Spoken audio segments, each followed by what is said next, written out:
I gained 25 pounds because my girlfriend piled her plate at every buffet and made me finish everything she couldn't eat. Last week, I finally stopped being her human garbage disposal. Gemma loved buffets. Not because she loved food, but because she loved the idea of having endless options without committing to any of them. Every weekend for the 2 years we dated, she'd insist we go to a buffet. Chinese buffet, Indian buffet, Brazilian steakhouse, hotel brunch spread, didn't matter what kind as long as there was an all-you-can-eat sign on the door. I should have seen the red flags from our very first buffet date. She grabbed 3 plates before I'd even finished loading my first one. Piled them high with everything that caught her eye. Shrimp, prime rib, sushi, fried chicken, mashed potatoes, salad, pasta, crab legs, and desserts. By the time she sat down, our table looked like we were feeding a family of 6. Then she took 3 bites from each plate, declared she was full, and pushed everything toward me.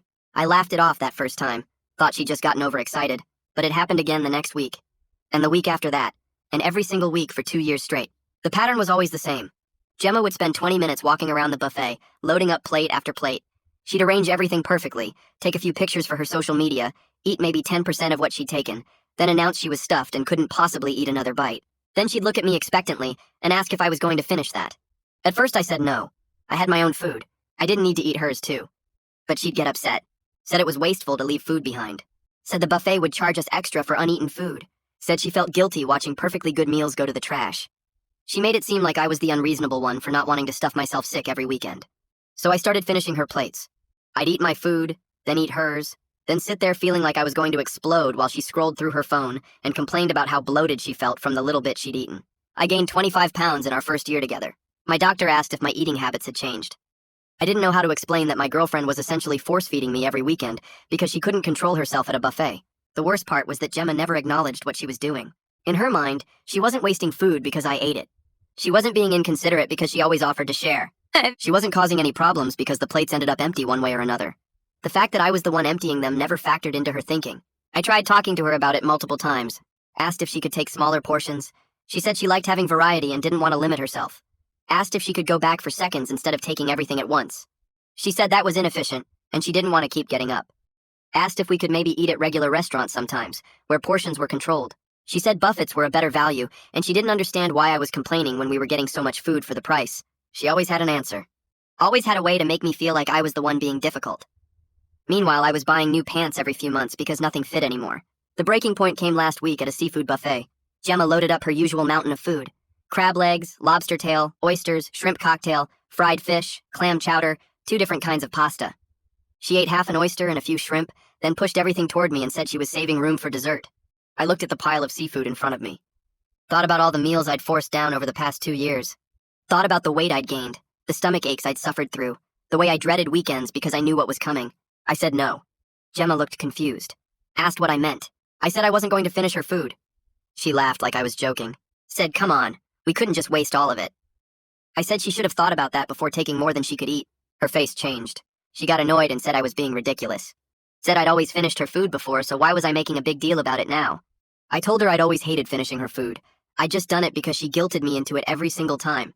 I told her I'd gained 25 pounds being her personal garbage disposal. I told her I was tired of eating until I felt sick because she couldn't be bothered to take reasonable portions. She got defensive, said she didn't force me to do anything, said I could have said no at any time, said it wasn't her fault I had no self-control. That last part made me laugh out loud. She was blaming my self-control while sitting in front of 6 plates of food she couldn't finish. The staff came to clear our table. They looked at all the uneaten food, and one of them mentioned that excessive waste could result in an additional charge. Gemma immediately pointed at me and said he usually finishes everything, but he's being difficult today. The server looked at me. I shrugged and said I wasn't hungry. They charged us for the wasted food. $32 on top of the regular buffet price. Gemma paid without saying a word, but her face was red the whole drive home. She dropped me off at my apartment and drove away before I could even close the passenger door all the way. I went inside and sat on my couch staring at the wall. My stomach hurt from the food I had eaten, not from the food I hadn't. For the first time in 2 years, that pain felt like victory instead of punishment. My phone buzzed around 10 that night. I picked it up and saw 3 texts from Gemma. The first one asked what I wanted to do next weekend. The second one suggested a new Brazilian place that just opened. The third one included a link to their menu with a note about their all-you-can-eat option. I read them twice, then 3 times, waiting for some acknowledgement of what happened at dinner. Some mention of our argument or the extra charge or anything that showed she understood why I was upset. Nothing. She was acting like the whole thing never happened. Like I hadn't told her I gained 25 pounds finishing her food. Like I hadn't refused to eat her leftovers for the first time ever. Like the staff hadn't charged us extra because of her waste. She genuinely thought we were just going to keep going to Buffett's every weekend like I never said anything. The audacity of it made me laugh. But it wasn't a happy laugh. It was the kind of laugh that comes out when you realize something, so ridiculous that you can't believe you didn't see it before. I put my phone face down on the coffee table and went to bed without responding. I woke up the next morning to 6 more messages. The first one asked if I was okay. The second one said she was worried because I usually respond right away. The third one asked if I was mad at her. The fourth one said she didn't understand why I was giving her the silent treatment. The fifth one said I was being immature. The sixth one said she couldn't believe I was making such a big deal out of nothing. I sat there in bed, reading through them all, watching her cycle through confusion and concern and annoyance and blame, without ever once acknowledging what she did wrong. She made it about me not responding instead of about her behavior that made me not want to respond. I typed out a reply 3 different times and deleted it each time. Finally, I just wrote that we needed to talk about our relationship, not just the buffet thing. She responded immediately asking what that meant. I told her we should meet somewhere neutral and talk in person. She sent back a question mark. I didn't answer. We met at a coffee shop 2 days later. I got there early and picked a table in the back corner where we could talk without the whole place hearing us. Gemma showed up 15 minutes late wearing the dress I told her I liked and carrying a gift bag. She sat down across from me and slid the bag over with a smile. I looked inside and saw a bag of my favorite candy and a card. She told me she felt bad about our fight and wanted to make it up to me. I pushed the bag back toward her and said we needed to talk about the pattern. Her smile faded. She asked what pattern. I said the pattern of her taking more food than she could eat and then guilting me into finishing it. The pattern of her making me responsible for her choices. The pattern of her never acknowledging that her behavior affected me. She sighed and leaned back in her chair. She said she thought we were past this drama. I told her it wasn't drama, it was a real problem that had been going on for 2 years. She tried the same deflection tactics she always used. Said I was making a big deal out of nothing. Said couples share food all the time. Said she didn't understand why I was suddenly so upset about something that had never been a problem before. I pointed out that sharing means both people want to, not one person forcing the other through guilt trips. She got teary and said she couldn't believe I was attacking her over trying to prevent food waste. I stayed calm and said she wasn't preventing food waste, she was just moving the waste from the restaurant trash to my stomach. She said that was a horrible thing to say. I said it was true. She stood up and said she needed to use the bathroom. I watched her walk away and wondered if she was actually going to come back or if she was leaving. She came back 5 minutes later with red eyes and sat down without looking at me. She said maybe we should just forget the whole thing and start fresh. I said I didn't want to start fresh. I wanted her to acknowledge what she'd been doing. She said fine, she acknowledged it. Could we move on now? I told her that wasn't actually acknowledging it. My college buddy met me for drinks that weekend at a bar near campus. I hadn't seen him in a month because Gemma always found reasons why we shouldn't hang out with my friends. He took one look at me and said I looked different. I asked what he meant. He said he couldn't put his finger on it, like I'd lost weight or something. I told him about the buffet situation and how I finally stood up to Gemma. He just stared at me for a long moment. Then he said he'd been watching this happen for 2 years and wondering when I'd notice. His bluntness hit hard because he was right. I asked him what he meant by watching it happen. He said every time we all went out together, Gemma would order for me or comment on what I was eating or make me split something she wanted even when I said I wasn't hungry. He said he and our other friends talked about it sometimes, about how different I was around her. I felt embarrassed and defensive at the same time. I asked why nobody said anything. He said they tried a few times, but I always made excuses for her. He ordered another round and asked what I was going to do now. I said I didn't know. Gemma called a few days later with a new approach. She said she'd been thinking about everything I said, and maybe we could compromise by going to buffets less often. Maybe every other week instead of every week. I realized while she was talking that she still wasn't getting it. The problem wasn't the frequency. The problem was the entire dynamic of her taking food she wouldn't eat and expecting me to finish it. When I explained this, she got frustrated. She said she was trying to meet me halfway and I was being impossible to please. I said meeting me halfway would be her taking only what she could actually eat. She said that wasn't realistic because how was she supposed to know what she'd want before she tried it? I said she could take small portions first and go back for more if she wanted. She said that defeated the purpose of a buffet. I asked what the purpose was then. She said to have options and variety. I said it seemed like the purpose was to take as much as possible regardless of whether she'd eat it. She hung up on me. I started noticing other controlling patterns I'd missed before. How she always picked where we went for dinner. How she dismissed my restaurant suggestions by saying they didn't sound good or were too expensive or too far away. How she pouted if I ordered something she didn't think I should eat. Last Tuesday we went to a regular restaurant and I ordered a salad. She got annoyed and asked why I was being weird about food now. I said I wasn't being weird, I just wanted a salad. She said I never order salads. I pointed out that she never let me order what I wanted because she always had an opinion about it. She said she was just trying to help me make good choices. I asked who decided what good choices were. She said she did because she knew more about nutrition than I did. The irony was incredible. This was the same person who piled 6 plates high at buffets and ate 3 bites from each one. But somehow she was the expert on good choices. 3 weeks after the seafood buffet incident, I texted Gemma and said we needed to talk about more than just food. She called me immediately. I told her I was seeing a pattern of her dismissing what I wanted and needed. She got defensive right away. She said she couldn't believe I was suddenly acting like she was some terrible person when she'd been a great girlfriend for 2 years. I stayed calm and started listing specific examples. How she always chose our weekend plans without asking what I wanted to do. How she got upset when I made plans with friends without checking with her first. How she criticized my clothes and my apartment and my job. How she made me feel guilty for having preferences that were different from hers. She interrupted me and said those weren't examples of controlling behavior. That was just normal relationship stuff. I said it wasn't normal for one person to make all the decisions and the other person to just go along with it. She said I could have spoken up any time. I said I did speak up and she always found a way to make me feel bad about it until I backed down. Gemma broke down crying. She said she had issues with control stemming from her childhood. Her parents controlled everything she ate when she was growing up. They made her finish everything on her plate even when she was full.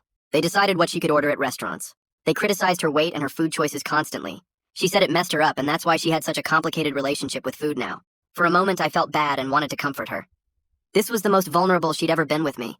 Then she pivoted to saying that's why she needed me to be understanding and supportive instead of criticizing her. She said I should be helping her work through her issues, not making them worse by refusing to finish her food. I realized she was using vulnerability as another manipulation tactic. She was turning her childhood trauma into a reason why I should keep enabling her behavior. I told her I was sorry about what her parents did, but that didn't make it okay for her to control what I ate. She stopped crying immediately and said I was being cruel. I made an appointment with a therapist the next day. I needed to talk to someone objective about whether I was overreacting or if this relationship was actually as unhealthy as it was starting to feel. The therapist was a woman in her 50s with a kind face and a calm voice. She let me talk for 30 minutes straight about Gemma and the buffets and the controlling behavior and all of it. When I finished, she asked me one question. She asked how I felt after spending time with Gemma. I thought about it for a minute. Then I said exhausted and guilty. Exhausted because every interaction felt like a negotiation I was going to lose. Guilty because she always found a way to make me feel like I was doing something wrong. The therapist nodded, like that told her everything she needed to know. She said those feelings shouldn't be the foundation of a healthy relationship. She asked if I felt that way around anyone else in my life. I said no. She asked what that might mean. I said I didn't know, but I was starting to figure it out. I spent the next few weeks avoiding Gemma's calls and texts. She tried everything from sweet messages about how much she missed me to angry rants about how I was being unreasonable. I didn't respond to any of them. My therapist said I needed to focus on myself for a while, figure out what I actually wanted instead of just reacting to what Gemma wanted. So that's what I did.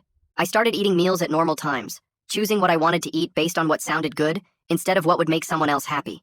I stopped feeling guilty every time I threw away leftovers. I lost 3 pounds in the first 2 weeks, just from not forcing myself to finish mountains of food I didn't want. 5 weeks after the seafood buffet confrontation, someone knocked on my apartment door around 7 on a Tuesday night. I looked through the peephole and saw Gemma standing there holding a huge bouquet of flowers and several bags of takeout. My stomach dropped. I considered not answering, but she knocked again and called out that she could see my shadow through the peephole. I opened the door but didn't invite her in.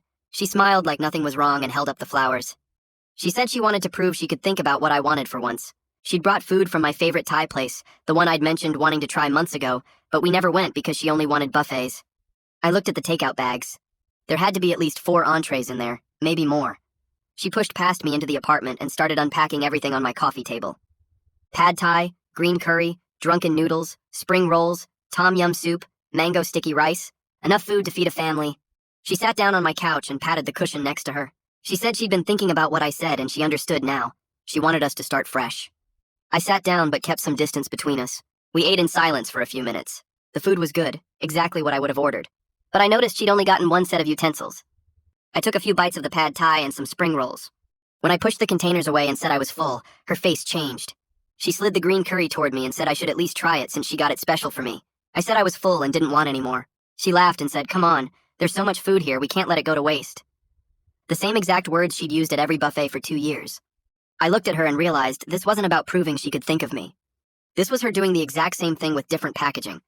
She'd just moved the buffet to my apartment. I told her I needed her to leave. She looked shocked and asked why I was being like this when she'd gone to all this trouble.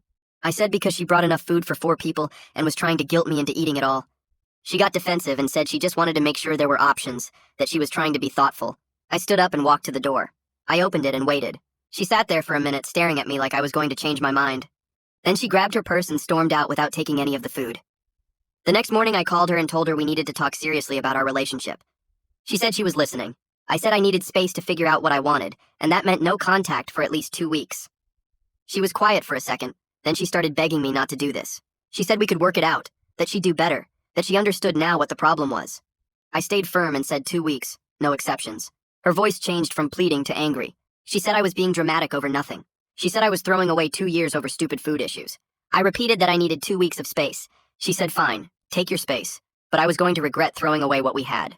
Then she hung up on me. I felt relieved instead of guilty. That told me everything I needed to know.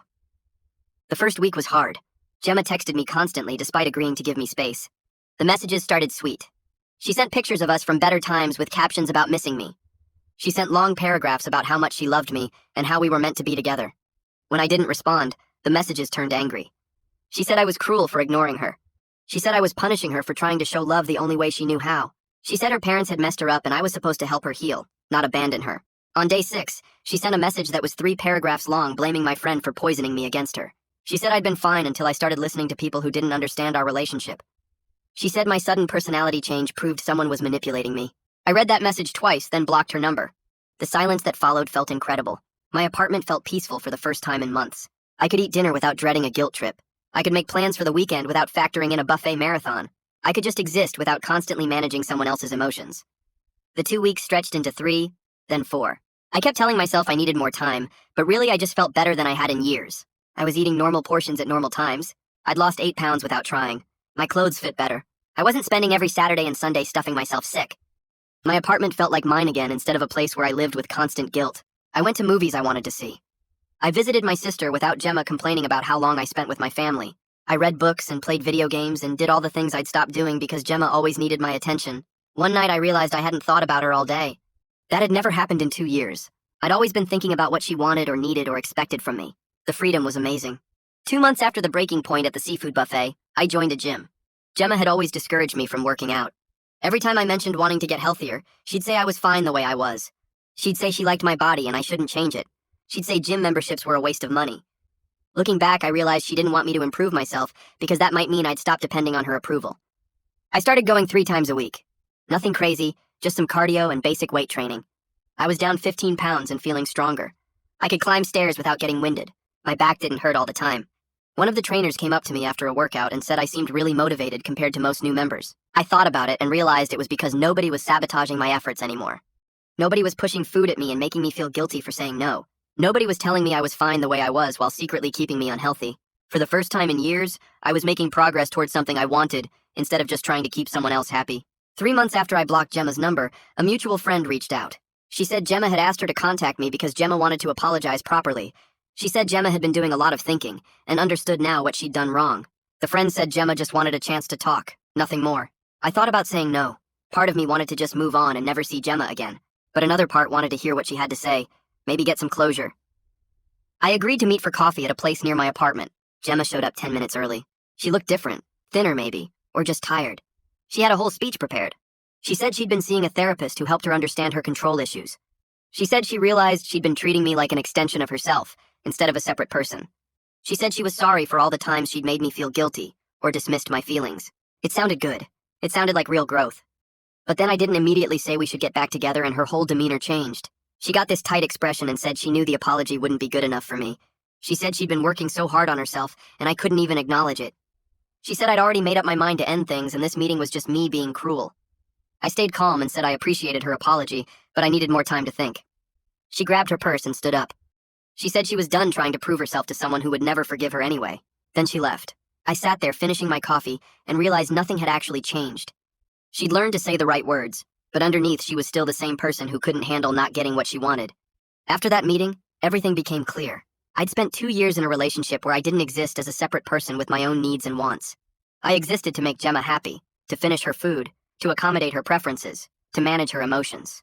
She wasn't capable of seeing me as anything else. The relationship had never been a real partnership. It had been me slowly disappearing while she took up all the space. I went home and threw away her number completely, not just blocked, but deleted. I removed her from all my social media. I packed up the few things she'd left at my apartment and dropped them at her building's front desk. I was done. 3 months after the seafood buffet, I had a checkup with my doctor. She did the usual measurements and noticed I'd lost 20 pounds since my last visit. She asked what I'd changed. I explained the whole situation with Gemma and the buffets and finally standing up for myself. My doctor was quiet for a minute. Then she said she was glad I got out of that situation. She said relationships where one person's needs consistently override the other person's needs aren't healthy, and the physical symptoms I'd been experiencing were my body's way of telling me something was wrong. Hearing a medical professional validate my decision helped more than I expected. I'd spent so long wondering if I was overreacting or being too sensitive. Having someone with actual training say I'd made the right choice made me feel less crazy. A woman at the gym asked me out for coffee a week later. She was friendly, always said hi when we were both there, and we'd talked a few times about workout routines. My immediate reaction was panic. What would she expect from me? What if she had weird food issues, too? What if I ended up in the same situation again? But then I stopped and thought about it. I could just be honest about my preferences and boundaries. If she didn't respect them, I could walk away. The fact that this felt like a revolutionary concept showed me how warped my normal had become. I said yes to the coffee. We met on Saturday and just talked.